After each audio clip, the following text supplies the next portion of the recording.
The morning of August 6th, 1945, began without spectacle. In Hiroshima, the sun rose the same way it always had, casting a pale, humid light over the riverbanks and tiled rooftops. Cicadas buzzed in the trees with mechanical persistence, their sound blending with the distant clatter of streetcars and the muted rhythm of footsteps along narrow streets. It was already warm, the kind of heat that settled early and promised a long, heavy day. Nothing in the air suggested that history was about to fracture. People moved through their routines with quiet efficiency. Shopkeepers slid open wooden doors. Housewives swept dust from thresholds. Children adjusted their satchels and hurried toward school, some stopping to bow politely to neighbors they had known all their lives. The war had altered many things. Food was scarce. Buildings were patched rather than repaired. Uniforms were everywhere. But morning still followed a recognizable order. There was comfort in that predictability, even as unease lingered beneath it. At the Hiroshima Red Cross Hospital, nurses prepared wards that had been filled and emptied countless times over the years.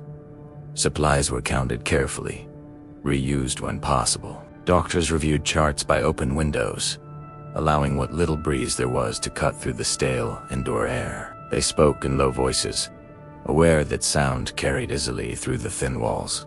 No one mentioned the sirens that had wailed so often in months past. There had been alerts that morning, but they were brief, distant, and quickly dismissed. Only a few aircraft had passed overhead. Experience had taught the city that such flights rarely meant danger. Across town, factory workers reported for duty, some assigned to demolition crews tasked with clearing fire breaks in anticipation of air raids that had not yet come. The work was exhausting and monotonous, but it was considered necessary. The city had been spared the devastation suffered by Tokyo and other major urban centers. Hiroshima remained largely intact, a fact that residents quietly acknowledged with cautious relief, though no one trusted that this state would last.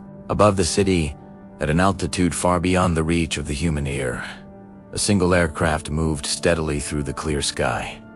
Its presence went unnoticed. There was no formation, no escort, no immediate reason for alarm. Those who happened to glance upward saw nothing more than a faint speck against the blue easily dismissed. The sky itself was unusually clear, unmarred by clouds of detail that would later be remembered with painful clarity. At 8:15 a.m., time fractured. There was no warning sound that most people could recognize as danger, no gradual escalation. What occurred was instantaneous and absolute. A flash brighter than the sun erupted above the city center, consuming shadow and light alike. For a fraction of a second, every surface reflected white skin, stone, glass, water before reality collapsed inward. The heat arrived first, faster than thought. It burned through fabric and flesh with equal indifference, igniting paper, wood, and hair in the same breath. People closest to the epicenter were reduced not to bodies, but to absent shadows burned permanently into walls, steps, and bridges. Where they had stood moments earlier, those farther away felt their skin blistered before they could react, before fear could fully form. Then came the pressure. A force unlike any experienced before tore through Hiroshima, flattening buildings as though they were made of sand. Roofs lifted and vanished. Walls disintegrated. Glass became a weapon, slicing through air and flesh. Human beings were thrown violently, crushed beneath debris, buried alive in places they had walked through every day. The sound was not a single explosion, but a layered roar of collapsing cities screaming all at once. Silence followed, but it was not peace. It was the stunned quiet of devastation, broken only by fire. Flames ignited everywhere, merging rapidly into an advancing inferno. The wind, created by the explosion itself, fed the firestorm, pulling oxygen inward and dragging people toward it. Survivors stumbled through streets that no longer resembled streets, surrounded by ruins that were still burning. Many were stripped of clothing, skin hanging in tatters, their faces unrecognizable even to themselves. Some did not scream. Others could not stop. Those who could walk moved instinctively toward the river, believing water would save them. The banks became crowded with the injured, the dying, and the dead. Bodies piled atop one another, some still alive beneath the weight. The water itself boiled in places, filled with ash, blood, and floating debris. People drank, despite the taste, despite the burns, driven by an unbearable thirst they could not understand. Inside the hospitals, what remained of them, doctors and nurses attempted to work in conditions beyond comprehension. Many were injured themselves. Instruments were lost. Records destroyed. Patients arrived in numbers that defied reason, their injuries unfamiliar, their symptoms inexplicable. Skin that appeared intact would later slough off. Wounds that seemed survivable turned fatal within hours. A sickness had entered the city, invisible and relentless, one that did not announce itself immediately. By nightfall, Hiroshima was no longer a functioning city. It was a field of embers and silence punctuated by human suffering. Fires continued to burn, illuminating the ruins with an eerie, pulsing glow. The air was thick with smoke and something else, an acrid presence that clung to the lungs and skin. No one yet had words for it. No one understood what had truly been unleashed. 3 days later, in Nagasaki, the morning would begin much the same way, and history would break again. Morning dawned over Hiroshima with a deceptive calm. The streets, filled with people moving about their daily routines, betrayed nothing of the catastrophe that loomed. Merchants arranged their stalls carefully. Children darted across alleyways, their laughter slicing through the air like fragile glass. Footsteps clattered along cobblestones. The creak of rickshaws and the murmur of voices filled the city, forming a rhythm that suggested stability, an ordinary day in an ordinary world. Among the crowd, a young Japanese woman moved with measured steps along a cracked pavement, her eyes reflecting a quiet anxiety. She was a school teacher, accustomed to routine and responsibility, yet her instincts screamed that something was amiss. Every building she passed carried the weight of decades, their wooden beams warped and walls fit. Dust clung to the corners. The smell of soot and faint smoke permeated the air, blending with the aroma of morning meals from nearby homes. The world felt simultaneously normal and alarmingly fragile, as if one misstep could unravel it completely. She paused, glancing at a partially collapsed building whose facade had been weakened over the years. Memories of her students flickered across her mind. Just hours ago, they had been alive, waiting to be taught, to be guided. Their laughter filling a classroom that now existed only in memory. Her chest tightened as a wave of helplessness and grief swept through her, the knowledge of the city's vulnerability pressing in like a tangible force. The sunlight was weak, filtered through the morning haze, and it reflected off twisted metal and shattered glass in harsh flashes. The woman's eyes caught on a bright gleam far beyond the city, a point of light that expanded with terrifying speed. Her pulse quickened, each beat echoing in her ears. Around her, the world continued, people moving, merchants shouting, children laughing, yet she felt the air thickening, charged with a tension she could neither name nor escape. She squinted at the approaching light, trying to focus, to rationalize it. Was it a plane? A meteor? Her mind clung to familiar explanations. It all failed to match the sheer intensity of what she saw. The air around her seemed to tremble, carrying heat and pressure that prickled her skin, whispering warnings her mind struggled to interpret. Suddenly, a blinding brilliance filled the horizon. The shadows vanished, replaced by stark, white light that burned into her vision. She shielded her eyes instinctively, yet the heat pressed upon her face, making each breath an effort. The streets she had known for decades transformed instantly into a landscape she barely recognized. Walls buckled, beams sagged, and the familiar rhythm of the city dissolved into chaos. From the corner of her eye, she saw buildings collapse. The sound of breaking timber and splintering metal filled her ears, merging with the high-pitched screams of those caught in the devastation. People fell, tripping over debris, their bodies thrown by forces invisible yet undeniable. Her legs refused to move at first, paralyzed by terror. Her mind attempted to make sense of the impossibility unfolding, but every thought crashed against the stark reality. Hiroshima, her city, was being obliterated. She focused on the ruined school ahead, the place where her students should have been. Names came to her lips, desperate and frantic, yet the chaos drowned them out. Her chest tightened with grief as she realized that familiar faces had vanished, leaving only echoes of lives that could no longer be touched. The air shimmered with heat, carrying ash and dust. Every inhalation burned her lungs. Every step felt heavier as the city seemed to twist and warp under the invisible force. Her eyes met those of others nearby, strangers caught in the same nightmare, their expressions a mirror of disbelief and horror. Together, they moved, stumbled, and fell in a rhythm dictated by survival rather than conscious thought. She saw entire streets vanish in a flash of light and flame, structures disintegrating before her eyes.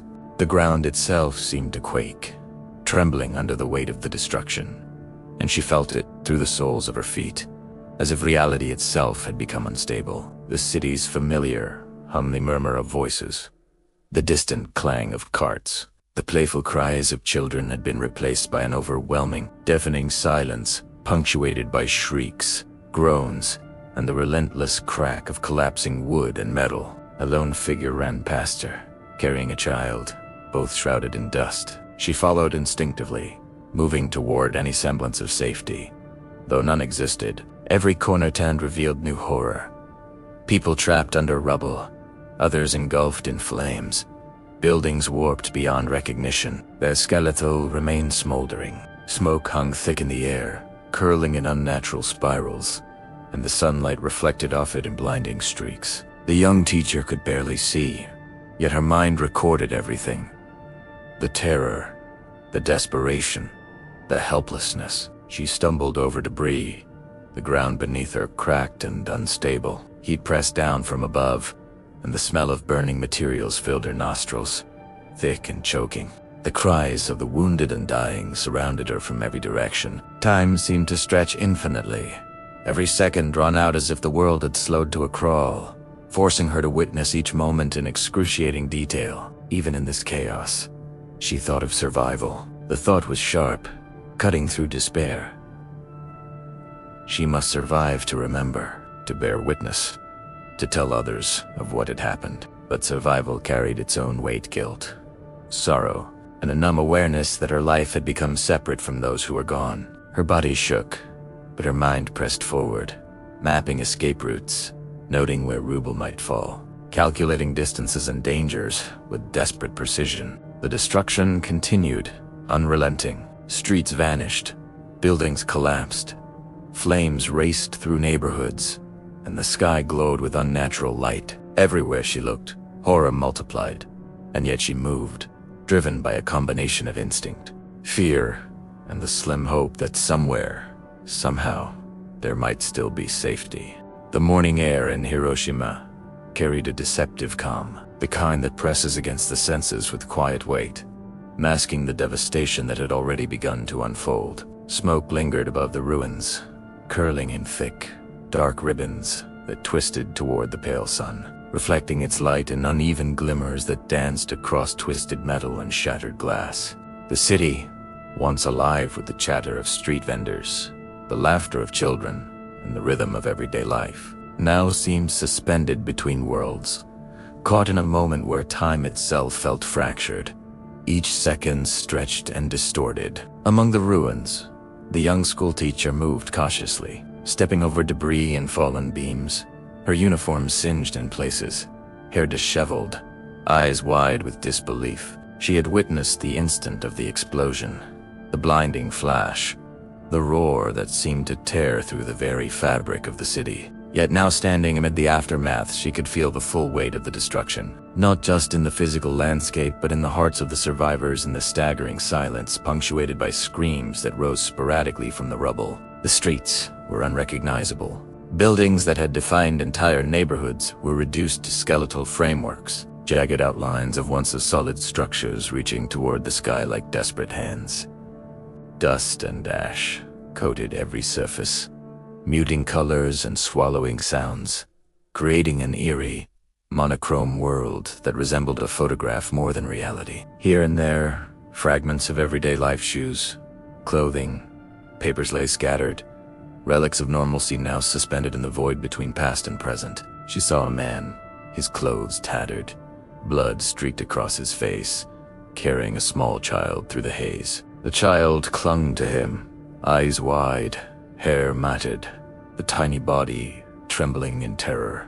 The woman's heart clenched, a visceral reaction she could not control, as she realized how precarious life had become in the span of a single moment. Around them, others moved with the same desperate, instinctual need to survive, navigating the ruins with careful, tentative steps. Each movement was measured, calculated, as if one misstep could cost them everything. In the distance, the once familiar skyline was almost entirely erased. Smoke and fire had consumed the outlines of houses, schools, and temples, leaving only jagged shadows that writhed in the heat and wind. The teacher's mind struggled to comprehend the scale of what had occurred, the impossibility of this sudden annihilation. It was not a single strike or an isolated disaster, it was total, overwhelming. A force that erased certainty, leaving only chaos and grief. She moved past the remains of a collapsed school, glancing at the charred fragments of desks and blackened walls. Memories of her students flashed before her eyes. Their laughter, their questions, the tiny scratches and doodles they had left on their notebooks. Each image was a stab of pain, each recollection a reminder that life had been irrevocably changed. Her breath came in short, ragged gasps, yet she pressed forward, compelled by the urgent need to see, to understand, to survive. The heat pressed down relentlessly, carrying with it a smell that made her stomach churn, a mix of burning wood, metal, paper, and human flesh. Each step forward felt heavier, her legs straining under the combined weight of exhaustion and fear. Voices rose sporadically from the debris. A man screaming for his family, a child calling out for its mother, the crackling collapse of a building's skeleton as it gave way under unseen pressure. Each sound struck her anew, layering terror upon terror, a crescendo that threatened to overwhelm her senses. Above her, the sky remained eerily bright. The sun filtered through a haze that painted the scene in shades of yellow and gray, as though the world itself had been drained of color. Shadows shifted unnaturally, cast by fragments of collapsed buildings and scattered debris, creating the illusion of movement where none existed. She paused to catch her breath, and in that moment, the silence pressed in, almost deafening after the sporadic cries and crashes, a void filled with the knowledge of what had been lost. She remembered the warning signs that had seemed trivial hours ago, the subtle tension in the air, the distant hum that had gone unnoticed, the slight flicker of light on the horizon.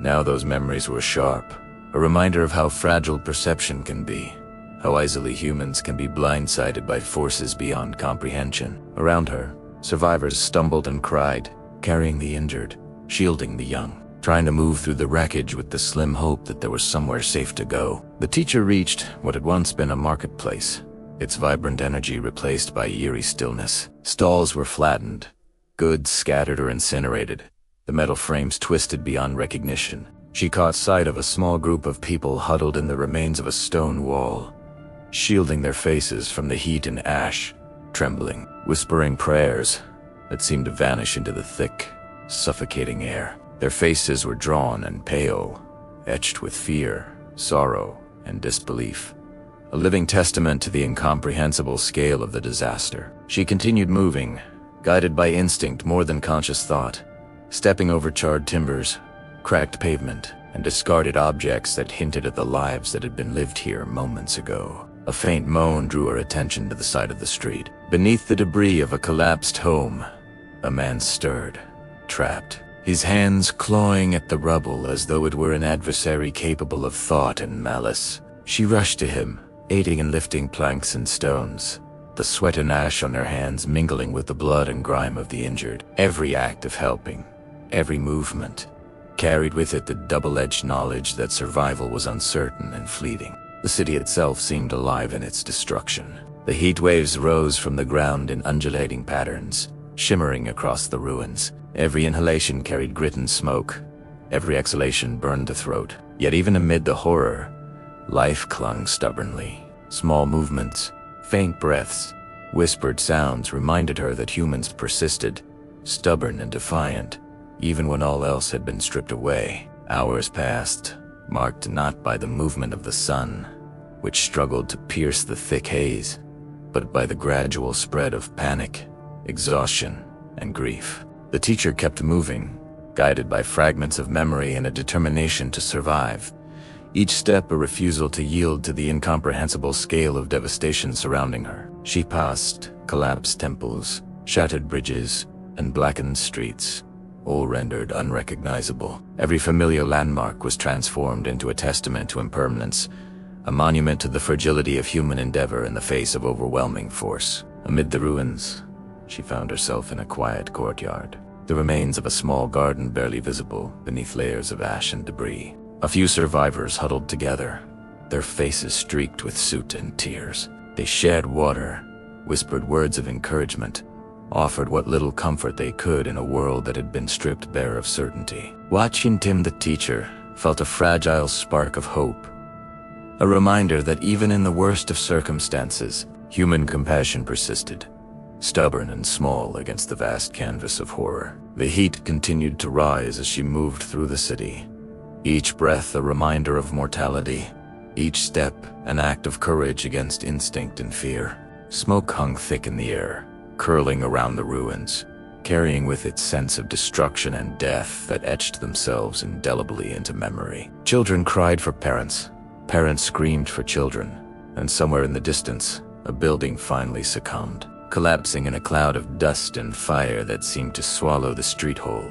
The teacher pressed forward, her thoughts a jumble of grief, disbelief, and determination. She thought of her students, her colleagues, friends, and neighbors. She thought of the city as it had been only hours ago, a vibrant, living place filled with color, sound, and movement. Now, reduced to ash, ruin, and smoke. It existed as a reminder of how swiftly life could be erased, how fragile human existence truly was. She paused to catch her breath, glancing around at the devastation that stretched endlessly in every direction. The sun, though pale behind the smoke, reflected off twisted metal and shattered stone, casting stark shadows that moved like living things across the rubble-strewn streets. She understood, with a clarity that was almost unbearable, that nothing would ever be the same. Hiroshima had been changed irrevocably, its people scarred both physically and psychologically, the city's landscape forever altered. Yet even in the midst of such destruction, the teacher kept moving. Every small act of survival, every hand held, every injured person assisted, became a statement of resilience, a refusal to surrender completely to despair. The city was broken, but the human spirit persisted. Each step she took carried her closer to an uncertain future, to the possibility of witnessing, remembering, and eventually telling the story of what had transpired. The aftermath of the morning's explosion lingered like a living, oppressive weight over the city. Hiroshima, once a tapestry of bustling streets and vibrant neighborhoods, had become a fractured landscape of smoke, ash, and splintered structures. Every step forward carried the teacher further into a city she barely recognized, where the air itself seemed to press down on the survivors, thick with dust, heat, and the faint metallic tanks of blood. Shadows shifted unnaturally over the ruins, cast by broken walls and twisted beams, and the sun, dimmed by the lingering smoke, painted the destruction in unsettling shades of pale yellow and gray. She moved cautiously, her body tense with the knowledge that each moment was unpredictable. Each breath could carry a new horror. Her eyes scanned the streets for signs of life, for anyone who had survived the unimaginable, and for a fleeting moment, she caught sight of movement, a small group huddled behind the remnants of a collapsed shop.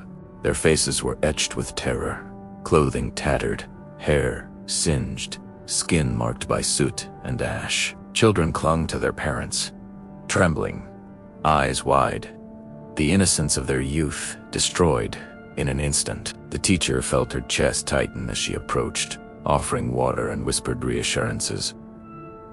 Her own voice, a fragile thread in a city that had lost its soundscape. The survivors' eyes flicked to her with cautious hope, but the raw horror etched into their expressions reminded her that this was not yet a place of safety. She could feel it in the air, a lingering tension that warned of further calamity. The city's heartbeat, once so familiar, had been replaced by a steady, oppressive thrum of fear and despair. As she continued through the streets, she passed buildings that had held families, shops, and schools, now reduced to piles of twisted metal and ash. The smell of burning wood and charred paper hung heavily, mingling with the acrid scent of chemical fallout that had begun to permeate the city. She stumbled over debris, her hands coated in soot and dust, and the weight of every ruined structure pressed upon her in a tangible way, as though the city itself mourned. In the distance, she saw a collapsed bridge, its iron supports warped and melting, the river below reflecting a sky tinged with smoke and fire.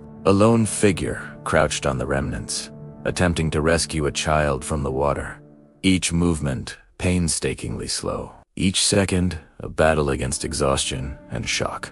The teacher's heart ached at the sight, a reminder that even in the midst of annihilation, human instinct to protect and survive endured. She paused near what had once been a bustling intersection. The streets, now silent except for occasional cries and the shifting of rubble, were eerily still. Broken signs swung in the wind, metal frames groaning under their own weight. She noticed personal belongings scattered across the ground. A child's shoe, a torn notebook, a lantern still flickering weakly despite the devastation. Each item was a fragment of life, a testament to the ordinary existence that had been obliterated in moments. Suddenly, a distant rumble caught her attention. She froze, her breath catching in her throat, as she realized the instability of the remaining buildings. One after another, structures groaned under the unseen weight of destruction, their fragile walls succumbing to forces still at work long after the initial blast. Dust clouds rose like spectral waves, engulfing the streets and cloaking survivors in choking haze. The teacher instinctively shielded her face, the acrid air burning her lungs. Yet she could not stop her gaze from following the slow collapse of a once sturdy apartment block. Amid the chaos, she found herself drawn to the remnants of a small temple. Its wooden beams were blackened, the paper screens torn and fluttering like wounded wings. Inside, a group of survivors huddled together, heads bowed, hands clasped in silent prayer. The teacher approached cautiously, offering what comfort she could, feeling the weight of shared grief and shock pressing down like the smoke-filled sky above. Every face she saw reflected the same disbelief and sorrow, eyes wide, unblinking, as if trying to memorize the world before it disappeared completely. The teacher's mind wandered to thoughts of her students, to the children who had once filled classrooms with laughter and questions. Each memory cut like a blade, sharper with each passing second.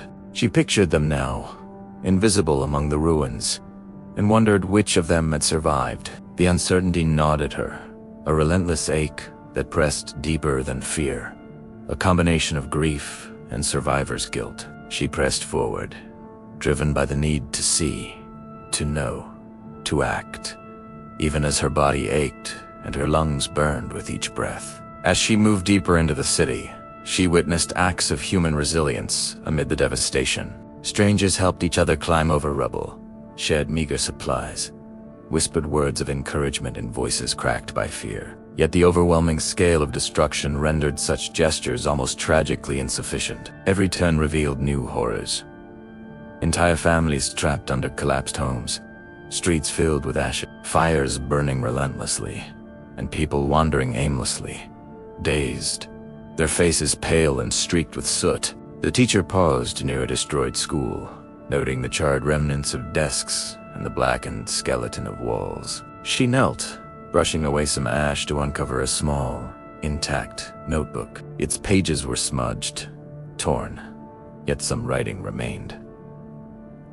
A student's practice of characters, letters of love, simple sketches of daily life. Tears blurred her vision as she realized how suddenly the ordinary world had been ripped away, leaving behind fragments of memory and proof of lives interrupted. Each step forward carried her further into the labyrinth of destruction, but she could not stop. Every instinct urged her to flee, yet curiosity, responsibility, and the need to bear witness pushed her onward. She moved through streets coated in gray dust, past buildings reduced to skeletal frameworks, past bridges twisted into impossible shapes, past the occasional cries and moans that pierced the thick, heavy air. The weight of the city pressed down on her, but she continued, compelled to survive and to remember. Hours stretched into a long, slow procession of fear and grief. The sun, struggling to break through the persistent smoke, cast strange, ghostly shadows that moved over the ruins like memories themselves. She could see the outlines of destroyed homes, streets that once hummed with life now silent and barren, and survivors moving like phantoms through the haze. Each sight, each sound, each smell pressed into her consciousness, layering terror upon terror in a way that made time seem endless. Even amid the chaos, she noticed moments of humanity, hands extended to lift someone from rubble, whispered encouragements, shared water or food. These gestures, fragile as they were, reminded her that the human spirit endured even when the world around it had been obliterated. Yet, for every act of compassion, there was a scene of devastation that overwhelmed it.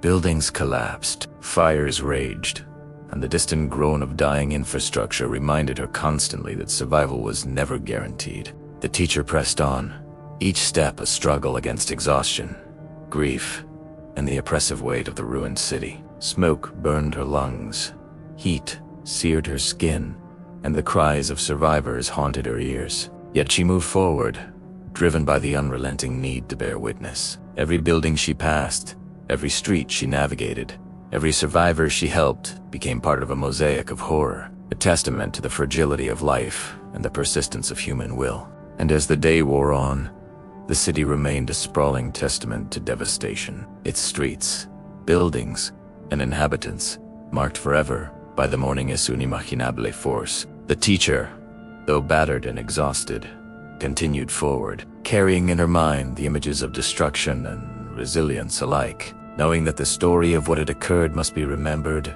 told, and never forgotten.